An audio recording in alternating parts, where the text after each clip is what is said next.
ఒక గొప్పింటి వ్యక్తి, మంచి కులంలో పుట్టిన వ్యక్తి దేవుణ్ణి తెలుసుకొని రోడ్డు పక్కన కూర్చొని వాక్యం వింటున్నాడు అనుకో, ఆ కుటుంబీకులు అందరూ ఆయన వదిలి వెళ్ళిపోతారు. అవునా కాదా? అలాంటి సంఘటనలు మీరు చూసారా, చూడలేదా? చాలా చూసాం.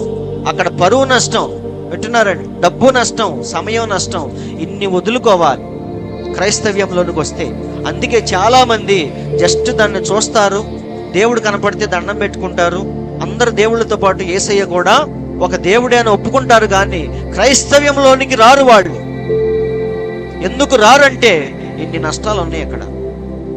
కానీ వాడికి తెలియదు ఏంటంటే వీటన్నిటిని మించిన గొప్ప నిత్య జీవం దొరికింది అనేది మాత్రం పాపం వాడికి తెలియట్లేదు. అవునా? పందులు పోయినాయి, కానీ ఒక ఆత్మ రక్షించబడిందా లేదా?